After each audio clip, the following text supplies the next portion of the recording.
Okay, now.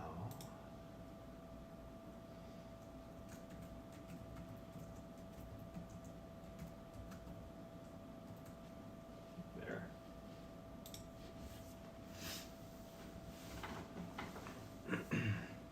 Since he would not let me. There, I changed it with me. Yeah. Oh well.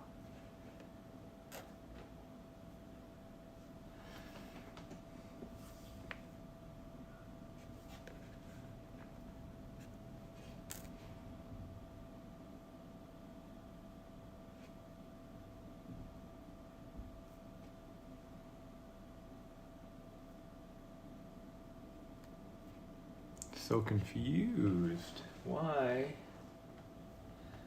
I don't even know what's going on here. Okay, let's try and do this. Oh man. I don't know what is going on with my neck today, everybody, but it's like I have piano wire running that is so tight and it hurts so bad. I don't know what I did. I mean, I don't know that I would have slept wrong. I'm looking at my pillows and everything.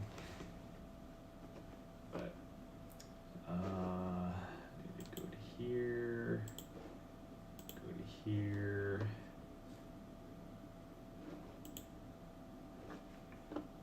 There we go.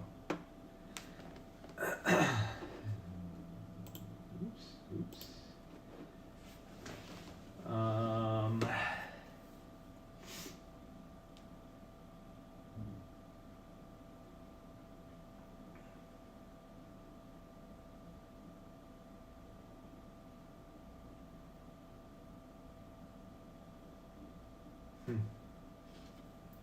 Just don't know.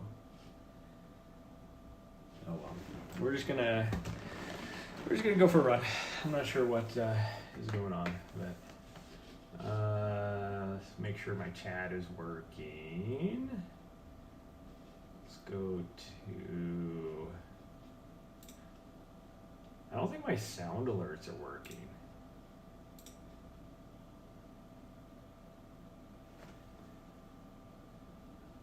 Yeah, sound alerts aren't working, so I apologize to anybody if they ever try and use their kilometers in order to do something. It doesn't look like it's working.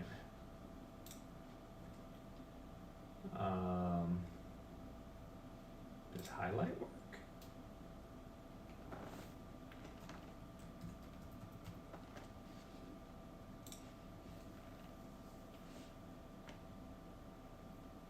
Well, I can't see it on here, but it works. So the highlight message is working, but I can't see that on here. Oh well. We're gonna get going.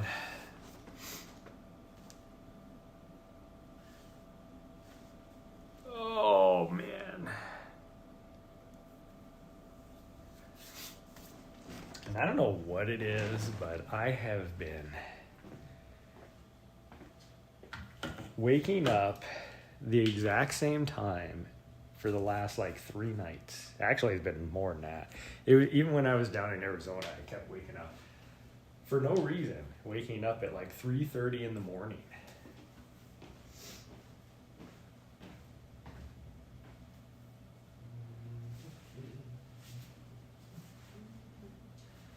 Where's my gray coat?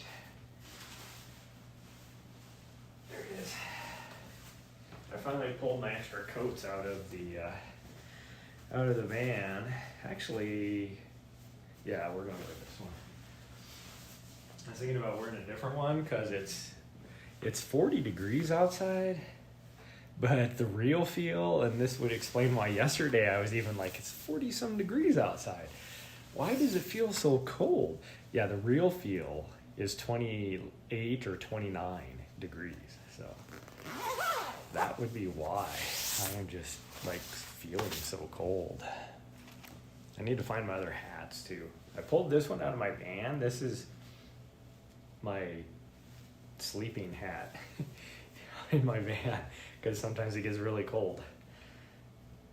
I only wear it when it's really cold, but I don't know where. I have another one just like this, and then I have another one similar to this, and no idea where it's at.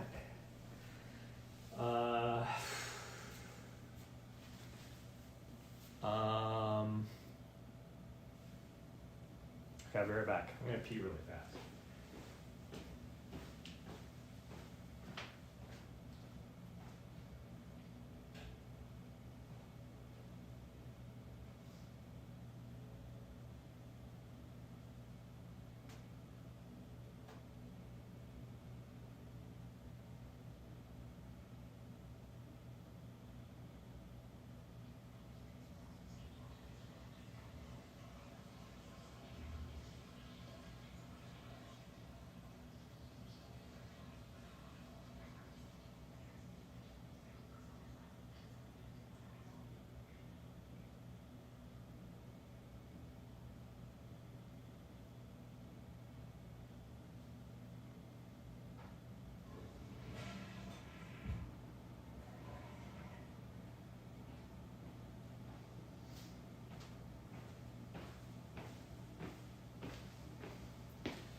Okay, we're back. Ooh, my running tights here. I've lost the elastic band, and since I've lost a little bit of, well, I haven't lost any weight. Since I am lighter than the last time I wore these, so I guess I have lost a little weight, but I've actually put on 10 pounds since I've been back, so. We're just going to do that. We'll take a little drink.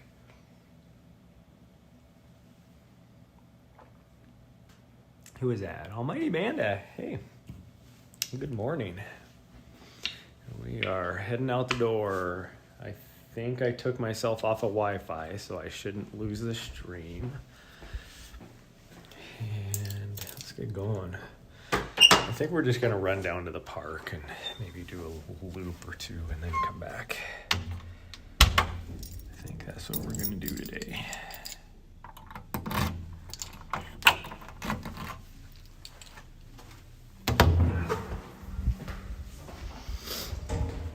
Because I am just struggling this morning.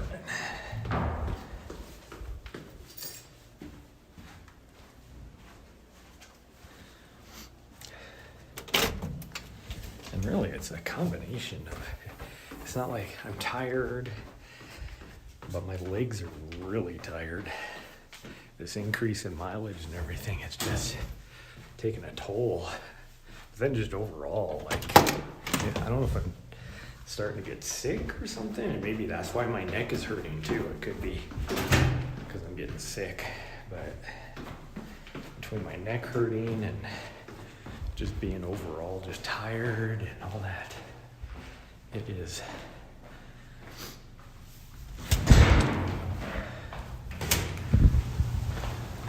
Oh, that wind. No wonder it's real feel of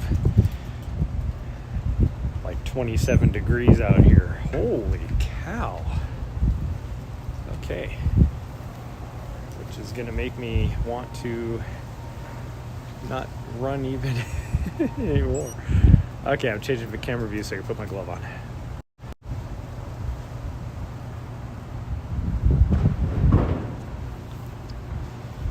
Okay. Oh, that wind is not fun. Oh, I should have worn my wind jacket instead of this one, because it is just going straight through.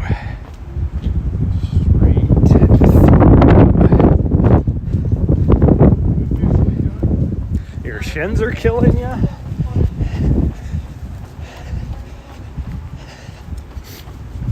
need to do some strengthening exercises. There's one really good exercise where essentially you kind of stand with your back against a wall, or if you really want to push it, you can slightly bend your legs too, but then just pick up your toes. So you're like rocking back on your heels kind of, and just do, you know, a few sets of that. That'll help strengthen those muscles, and because that's really what it comes down to when your shins are hurting is they're just not used to whatever you're doing, so you just gotta strengthen them a little bit. And it can be caused, you know, from wearing shoes, new shoes that your body's not used to, or just walking or running when you haven't done that for a long time. Because then your muscle is, you know, getting tired and wore out, and then that'll cause it to hurt.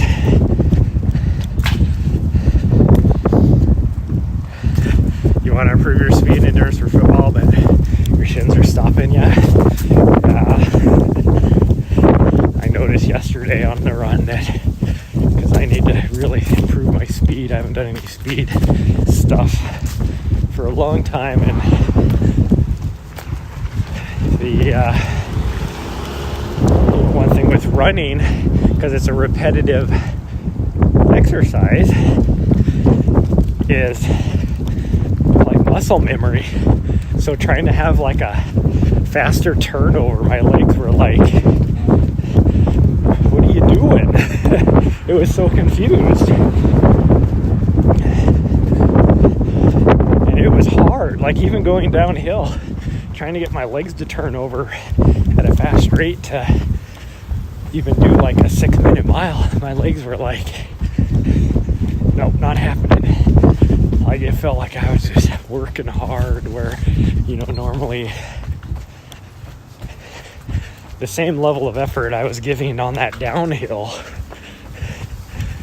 I would have been doing like a 5.5-minute mile on a flat, and on a downhill I couldn't even get to anything faster than 6.5.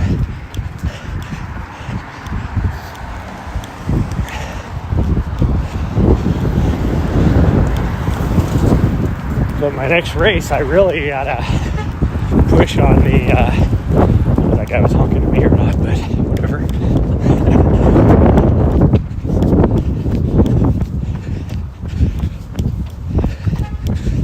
Which is one reason why you see a lot of professional runners or even non-professional runners that do strides at the end of a long effort, is to get that turnover in the legs. So even though you're doing slower, longer stuff, you still maintain that you can, your legs will know what turnover is, or faster turnovers, I should say. And that wind is cold. Of course, I am standing right next to a huge snowdrift, so there's that.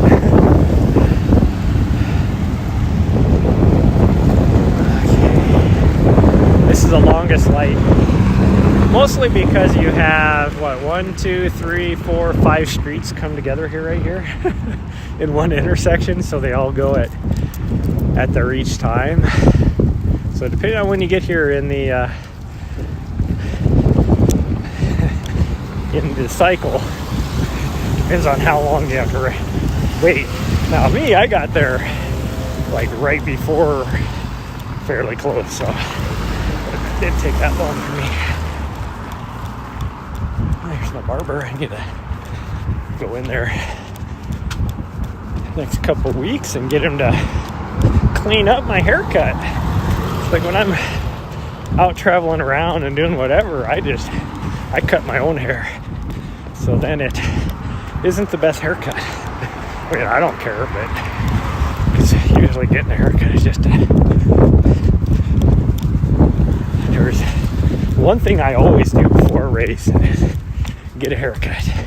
Like, and it doesn't matter if I do it or I go somewhere to do it, but something about a haircut that just makes me feel better and feel faster, even though it has nothing to do with how fast I can run. But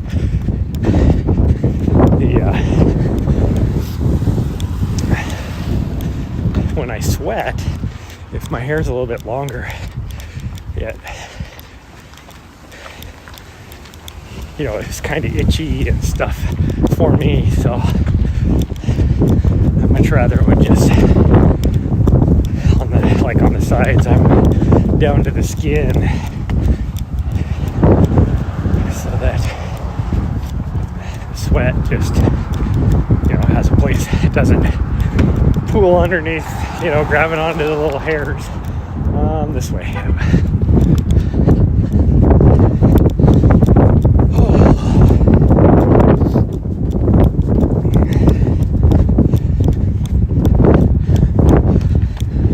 The notification on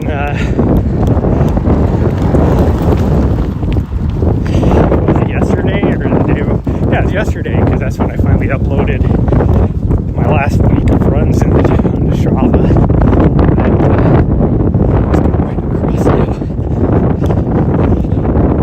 After the last run we did a couple days ago, one of the routes down, which I don't take very often, but the route down, I became the local legend of. And I'm like, there's people that hit this mountain every day. Like, how am I the local legend for this one section? And it's on one of the race courses, because the segment is even said, segment number 7 or something of the DFMI race course.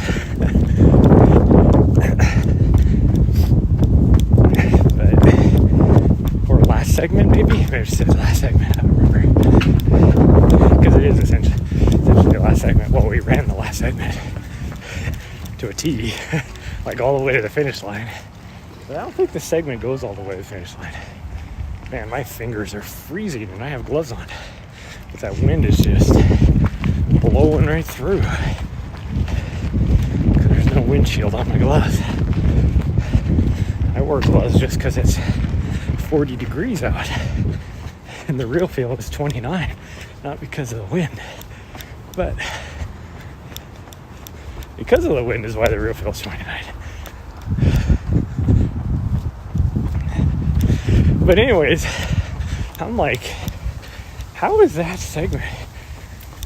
I ran it once, and then I don't remember doing it, but I guess I ran it like 4 times before I left in that week time span, or a week and a half, or however long I was here after I got back from Europe and before I left for California.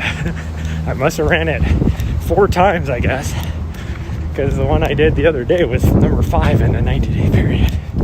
So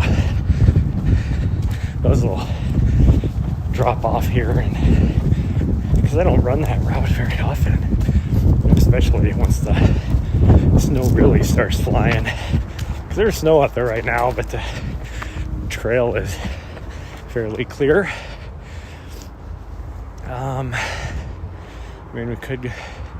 We could go around all the old people, or we could go this way, which feels weird because it's opposite of the direction I always go, which I don't know why. You would think a clockwise direction would be more appropriate and familiar to people. But I guess on a track, though, you're going counterclockwise. So maybe that's why. Because I've always done so much stuff on a track that we'll go this way. Maybe we'll actually cut over on this little path up here, just so I don't have to weave my way around the old people that out here have no situational awareness, even though they're old and not moving as fast as a lot of people, because these aren't, the older famous, or maybe not famous, but I mean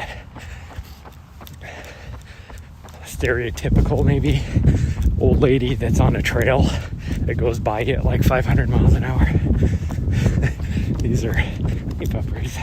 These are older people that come out here because they can't move very fast. And it's a nice smooth trail, or smooth path.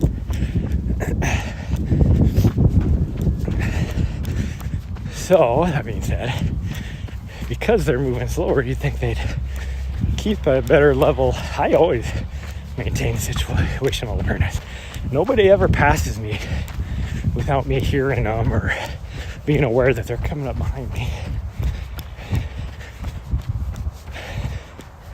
Yet these old people, they hog the whole path. It's like the world centers around them. Nobody would ever be passing them.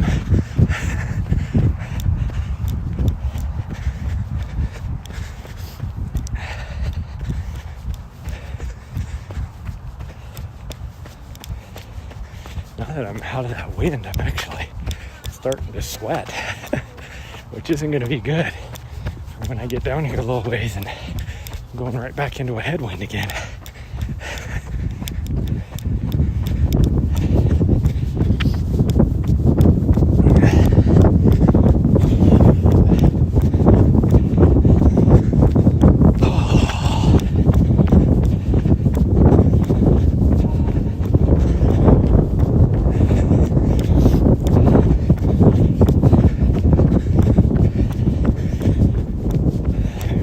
A long loop today.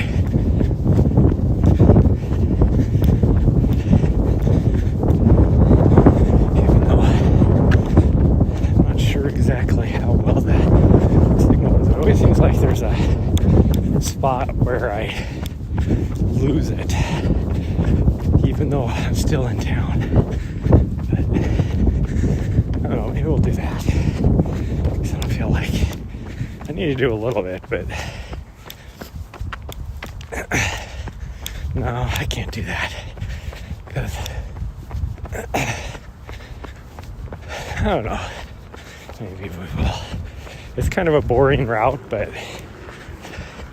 it's a longer loop. It's a 10K loop that I used to do for my marathon training all the time.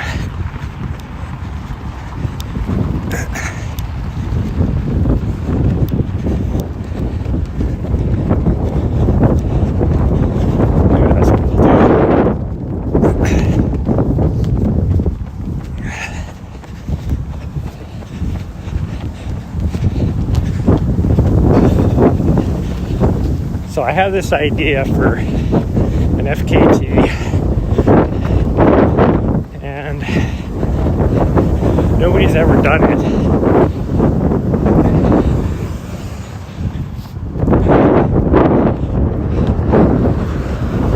I was kind of looking at it today, and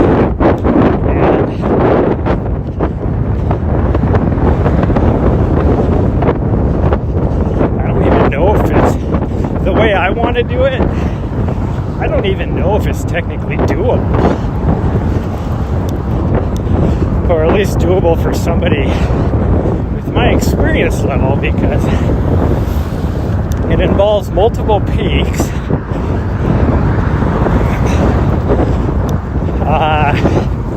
in a backcountry wilderness where 90% of it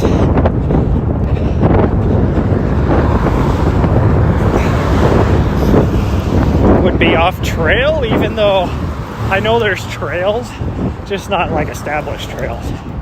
Like even getting to the top, one of them includes the tallest point in Montana. People go out there all the time. There's an established route. Like, other than on a high plateau that you have to go across is like really rocky. That's the only part where you're kind of just bushwhacking it across, but it's completely bare. There's no trees or bushes or anything out there. It's just rock and grass.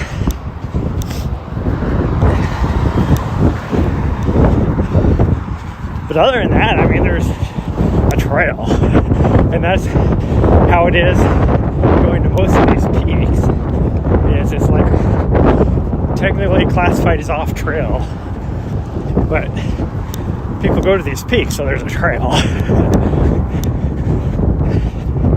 But I do need to stop by maybe today and get see if I can get a Forest Service map, USGS map or something, from the regional office here, and see if it's even doable, because two of the peaks that I've already looked at, and I'm not sure exactly like the classes on rock scrambles, but they vary on all these peaks. But there's a couple of them that seem to be a little more difficult, and I have zero experience as a rock climber. And that might be something I need to do this winter, is find a gym or a couple classes or something on rock climbing. But I don't know. I don't want to. I've mentioned it before on Twitch, what my idea is. I have not, but now that I'm multi-streaming to YouTube, I don't want to put it out there because I don't want somebody else to do it. I want to establish it. And even then, it'll be kind of a create your own route, type of thing. But kind of like in New Hampshire, doing the, the FKT for the 4,000 foot peaks. I remember what it is. It's like 3 days or 4 days or something like that, and you pretty much just pick your own route on how to do it the quickest. Only in New Hampshire you're driving a lot, like you definitely have to do it supported, because there's like the presidential traverse, you'd have your crew drop you on one side of the trailhead, or on the trail at the trailhead, and then run the presidential traverse to the other end and get picked up, and then you would continue on to whatever. Well, actually, presidential traverse, if you're doing the 4,000 foot peaks there, you would just come right off of, I think it's Mount Jackson, which is the southern end. I start on the northern end, go to the south, and then you just jump across the highway to another one that knocks out another 4,000 foot peaks. But that's doesn't really, for what I'm attempting, looking at Onyx maps, it looks like I would want to do that once, because all the peaks are in an area, but there's no, like I said, there's no roads or anything that go back in there. So unless I can figure out like Cook City or Red Lodge or something and figure out a traverse across the plateau to do it all in one shot, which is most likely either going there or going in the middle and trying to figure out a loop to do what I want to do. But either going in over there and then getting picked up on the other side, of course I would turn it into a supported, and I want to do self-supported. So I don't know, I'll figure it out. Or I could do unsupported if I can go in and like think it's called Mystic Lake, and then figure out some way to do, I don't know, Cloverleaf or something like that, and then you end at the same spot at Mystic Lake Trailhead. That would be an unsupported attempt, or if I go in and out and a couple different places. But I pretty much have to do like mountain backs or on like one of them to make it self-supported. But it's definitely gonna be a multi-day attempt. The nice thing is well, this is brand new. I think that used to be just a vacant lot. Maybe not.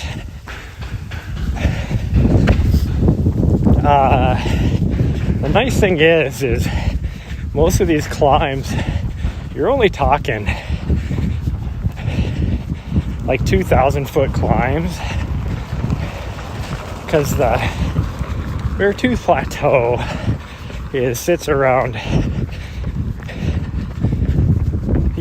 between 10 and, well, over 10,000 foot, we'll just say it that way. And a lot of these peaks, top out at 12.5 or lower that I want to do. So there's a few that are pretty high, but then the Beartooth Plateau is also higher in those sections too. So I would say probably looking at about 50,000 foot of vert probably on this attempt. So I don't know, we'll see. But it also depends on if I get into a couple races this summer on when I do this. Or I might even next year, just to give myself an extra year to plan. If I don't get into these two races, well, 3 races, I guess, I might even attempt a Montana through hike on the CDT, which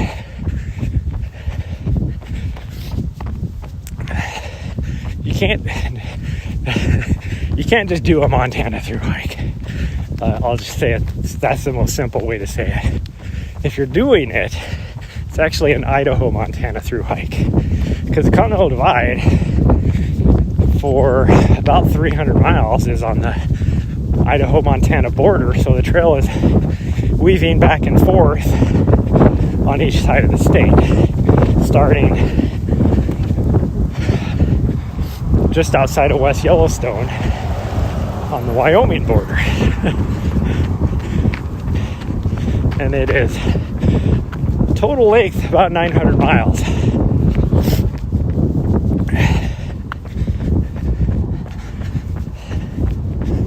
So I would love to do that, and maybe even do an FKT attempt on that.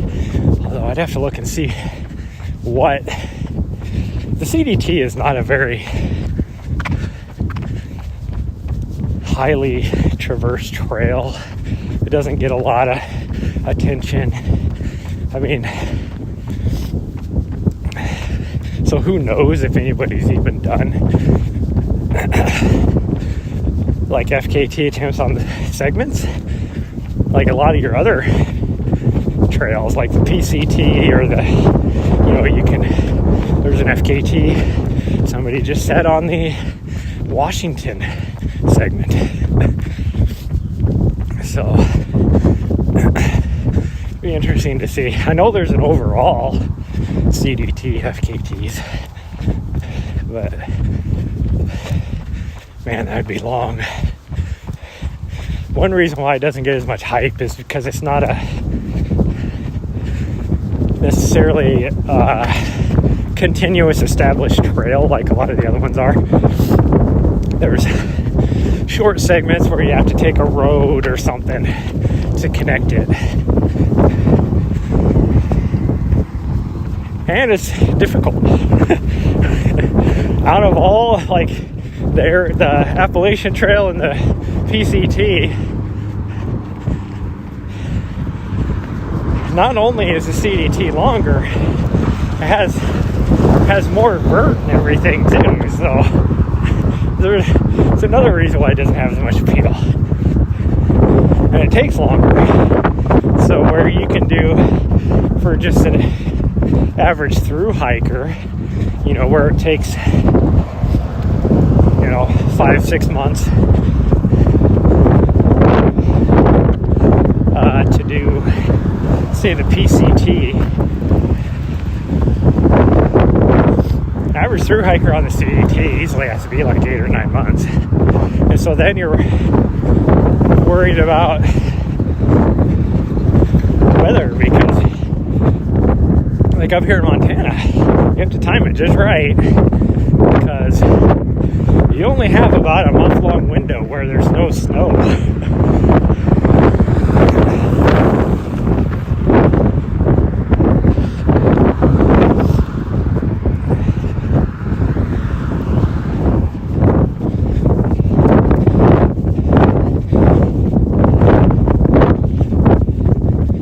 So in order to, and down in New Mexico, even down on the Mexico border, because there's right off the start is a small mountain range you have to go through, right on the, like 10 miles off of the southern terminus. When you're starting early enough in the year, there's a chance you could have snow there even. Now after that you have a couple 100 miles or so of high mountain desert, or high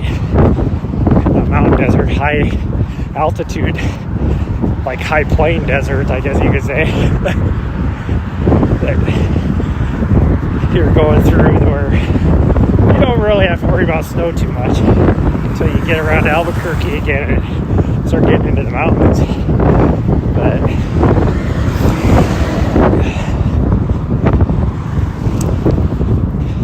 it's a difficult one to do all in one shot, I guess what I'm trying to say.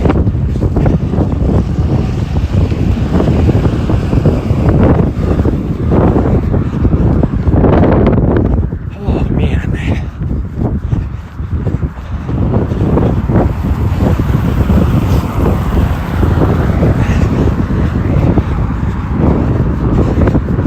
Now normally I would turn around, or not turn around, but I turn to the left right here on the loop, but I think we're gonna go past the high school down to the intersection with the fairgrounds and come in off that way. So this won't be as short of a run as I was expecting. Actually, no. I won't have enough battery for that.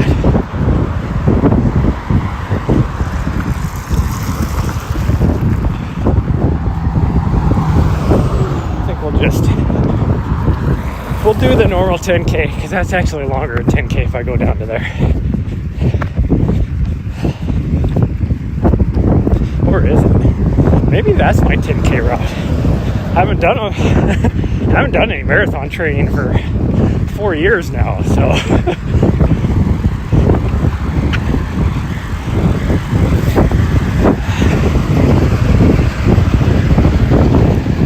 I don't remember my routes, and I haven't spent a considerable amount of time here for over 3 years.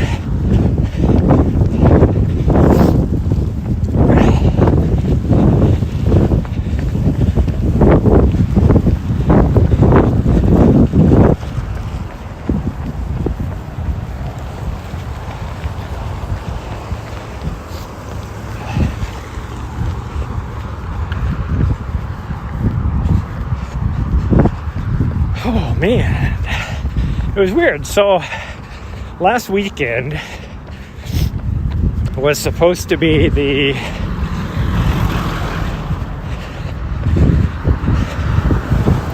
the regional Montana cross-country championships. And usually they do it. I think they call it like the Montana Classic or something like that. And usually they do it out when it's in Helena, and it's here, I would say, half the time. But usually it's out here on this golf course. It's a public golf course, and they usually host it. And it's a great course. Well, this year, i.e. this last weekend, it was here in Helena, but it was out at this private ranch, I guess you could say, but it's more of a resort-like event destination, I guess. Like they have a big thing out there for like weddings or whatever and that kind of stuff. But that's where they had it scheduled for. Now they had to cancel it because of the weather. As you saw that big snowdrift, they got quite a bit of snow here. You would never be able to tell looking now, but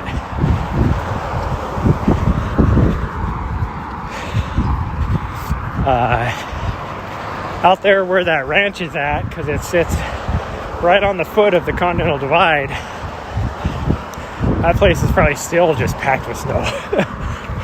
Versus if they would have just done it here where they normally do, they could have held it. And I hope that that is a lesson for them to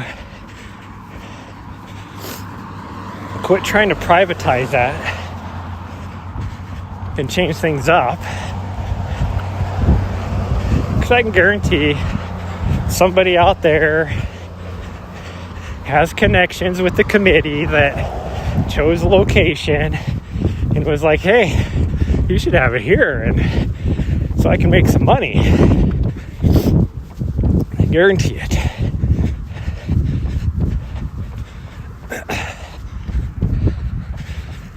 It's kind of like the whole controversy with UTMB right now, which I mean, this last year going to UTMB was a huge bucket list of mine. And I love the race. The race week over there is awesome. I love the atmosphere and all that kind of stuff. But I will say, what was it, 3 years ago when they announced their partnership with Ironman. So Ironman Group owns UTMB Group now. And I was very hesitant about that partnership because Ironman has not done good things, let's put it that way. And if you're a triathlete that does Ironman stuff, you know, that's your only option, so I don't fault you for that. But Ironman basically just took over the whole scene. So I had a lot of trepidation about that union, and then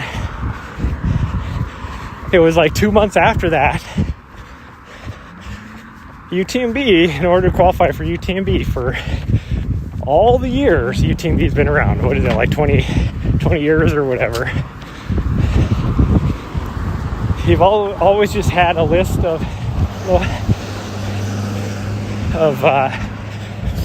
races around the world that qualified you to be able to put in.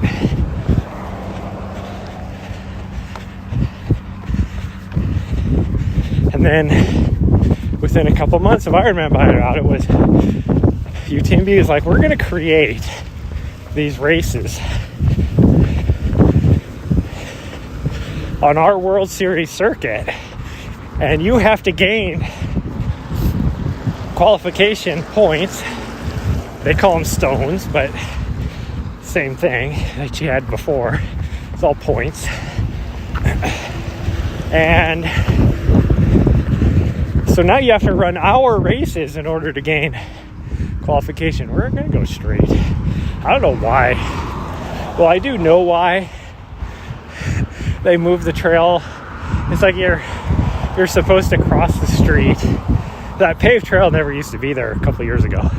So that's new. So this last little section, which is less than not even 2 city blocks, maybe a block and a half, they make you cross the street just to cross the street up here again. Instead of doing what everybody's been doing, created their own trail, which is how that paved trail was. It was just like this.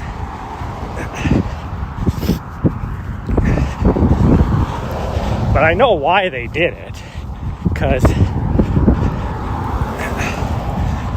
on the other side over here, because the rail trail comes in right on the other, well, over both sides, there's already an established railroad crossing on the other side. So it would have cost them money in order to put a pedestrian crossing on this side,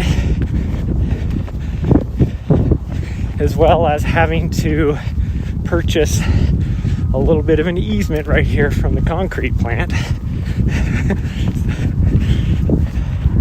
So I get it. I understand why they did it. But it's still inconvenient. Like, spend the extra little bit of money and just continue on to the rail trail, which is right here.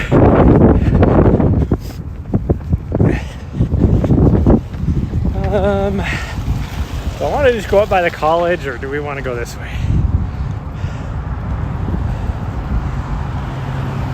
Let's go by the college, I guess.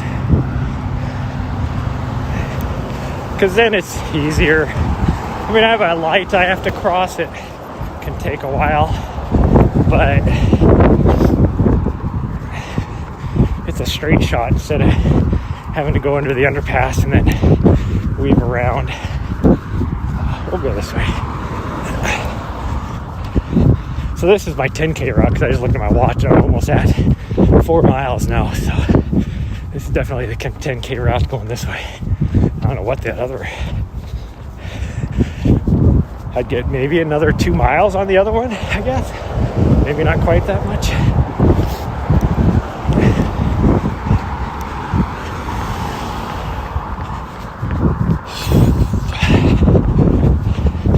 But anyways, talk about UTMB. So they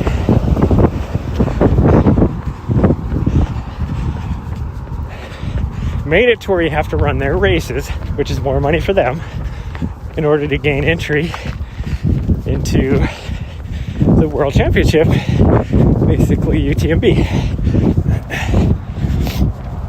Now, at the time, I was a little peeved about that, because now, like that year, there was only 2 races in the U.S. One in outside of Salt Lake City and one in Auburn, California.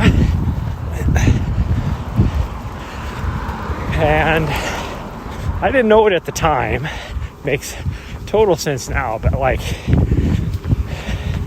the one in California, I get it's, you know, a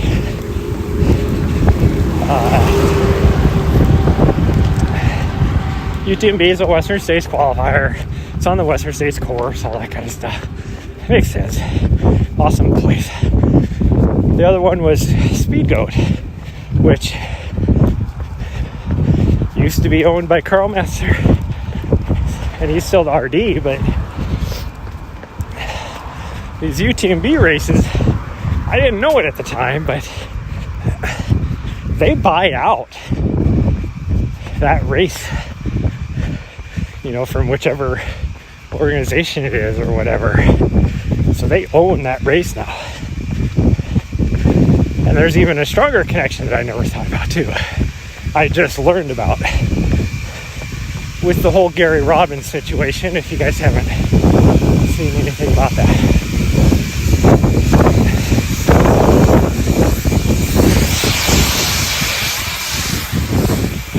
finally blowing out the... Wow, that's late in the year. We're finally blowing out the sprinkler systems here at the college. Here in November, we get freezing in late September. Most people, like late September, 1st October, blow it out their sprinklers. Anyways, get back to UTMB. So the change, I will say, upped my odds of getting into, and upped everybody's odds who qualify to put in for UTMB to be able to get into UTMB. Because not everybody can afford to travel 2,000 miles to go to a race. So it dramatically reduced the amount of people applying for UTMB, which is honestly the only reason why I got in last year. I can guarantee it, because the year before that, I wasn't even close. So in a way, that was a good thing. But when I went to Speed Goat, it's at a ski resort. The course itself, I mean, it's a super tough course. If you know anything about Speed Goat, super tough course, but it's beautiful. But I will never ever go to Speed Goat again, because that is the most unfriendliest place to have a race for somebody like me. They basically, through political influence by the ski resort, have shut down that whole area so that is this light out? I can't even tell. Oh, it looks like it is out. Can I cross? Oh, I'll figure out what traffic is doing here, and then if I would have known this light was out, it's hard to tell because we'll just carefully cross the road.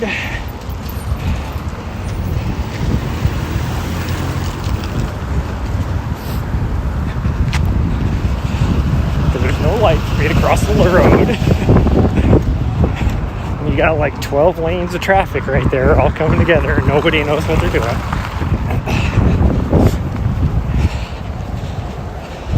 Anyway, so the ski resort, through political manipulation, closed everything down. So it is like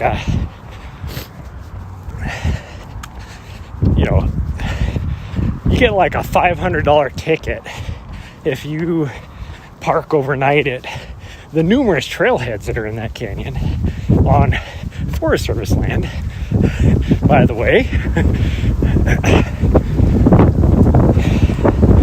As well as, because it's a protected watershed,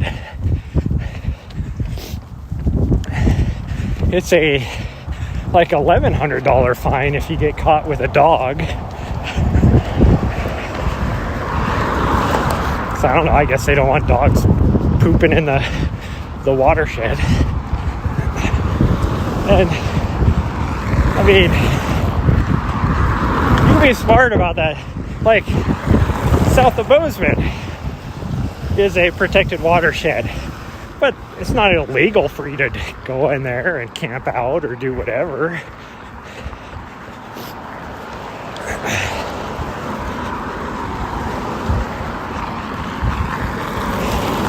But the real beef I have with that whole thing is so now you're forced, if you're going to that race, unless you want to drive an hour and a half from the city, because that's about how long it takes for you to drive up that canyon, even though it's only like 20 miles, it's like 15-20 mile an hour through that canyon. But you have to stay at the 3 lodges that are at the ski resort at $400 a pop. So they make lots of money. by doing that. And the other beef I have with it is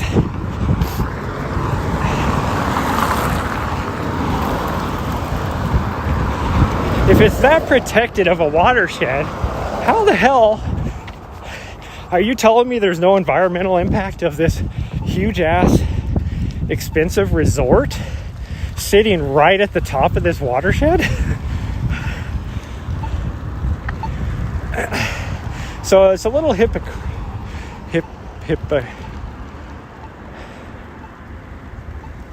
Hippocratic? Does that make sense? There's hypocrisy there. We'll just say, we'll just put it that way. But it betters the resort is able to make more money. Now, in light of the whole Gary Robbins thing, which, if you don't know about it, Whistler Resort, so Gary Robbins and his race organization for the last 6 years ran these great races up at Whistler, BC. And then last year, even though they've been doing this all year long, well, Whistler got bought out by Vail, which owns 90% of the ski resorts in the U.S. Oh, and by the way, guess what? They own the one where Speed goes at too. And now after going to Kodiak, which I loved Kodiak was a great race, and that's a brand new one that this year in the U.S. that takes place on a ski resort. Guess what? They own that one too. But anyway, so the Vail organization bought out Whistler. And after that, all of a sudden, Gary Robbins and his race organization was getting all this roadblocks and red tape. Pretty much said the organization or the ski resort said that because of all these new permit requirements and all this, it just ain't gonna happen. So they kind of gave up on it because all this red tape and everything. Well, then wouldn't you know, 6 months later, UTMB announces the exact same race, pretty much the exact same route, everything that Gary Robbins had. So they were able to get permits and all that to do the same race. And everything was done behind closed doors, so even people at the resort didn't even know this talk with UTMB was going on. So just, even though UTMB just tries to say it was just a coincidence that all this happened at the same time, if you look at the facts behind it all, it really does question that. And this is exactly what many of us, not just me, I definitely, without even being in the community, I definitely had trepidations about the merger. And in the last 2 years, everything, all these worries that we had are coming to fruition. Big money coming in and trying to take over the trail running community.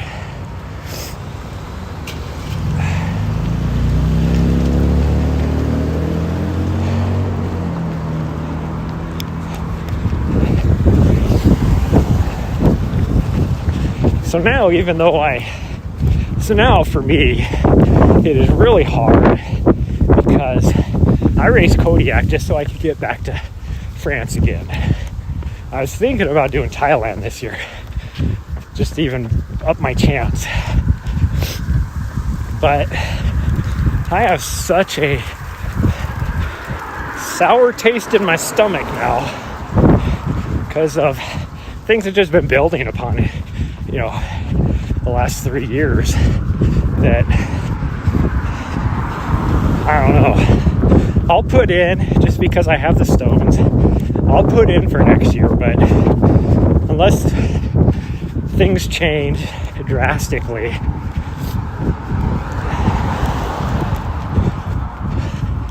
I will probably not run one of their races again to try and get it.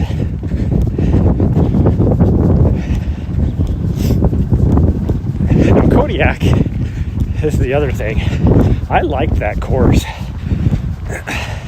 So there's a part of me, not just to get stones for UTMB, but just to try and actually train for it and see what my potential is on that course, because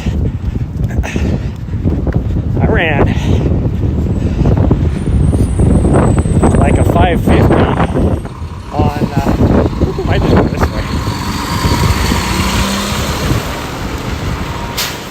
We're actually less than a 10K, but time-wise, I'm right about where I want to be. So I think we're just going to do it this way and call it quits.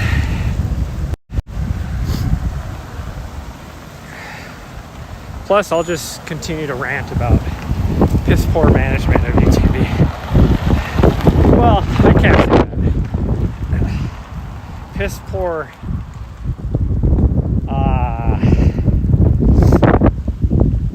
what's the word I'm looking for?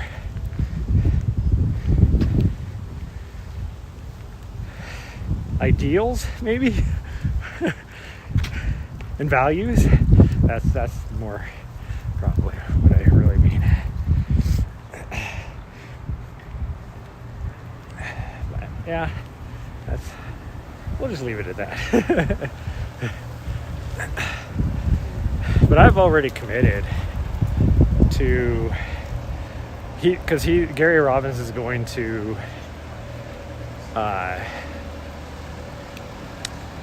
put on a competing race the exact same weekend, just a few miles away from that area. And so I'm going to race that, and I think there's thousands in the community that I'll just put it this way, there's going to be a waiting list. It is going to fill up, and it's going to fill up fast. And even Gary Robbins himself said that he wouldn't hold anybody, like, you know, he wouldn't have any ill feelings to somebody that races that UTMB race, you know, to earn points to go to UTMB if that's what they want to do. But for a lot of us, I think we're just so fed up now with UTMB that we will not support the organization. And I can say that because I've been to UTMB. For people that have been like trying to get their way into UTMB for years now, it's been on their bucket list. I can't fault them for, you know, wanting to go now again as well, but I've been there now, so that was my bucket list. I always wanted to go, and now I've been, so I don't need to go again. For me, I think it's more about, I mean, I love the atmosphere of the race, don't get me wrong, but I also just loved being in that area to be able to run. I don't have to do that during UTMB. I could do that any other time of the year, although certain times of the year is going to be more expensive, but like if I could go there the week after UTMB, that's where it would be cheapest. So that might be what I do. But anyways, plus there's a girl in Chamonix that I would love to see again. Anyways, that's going to be it for today's rant, today's live stream, and hopefully tomorrow I'll feel better and I can do like some intervals or something, but also I need to go to Bozeman. I might do a Saturday, like on Saturday.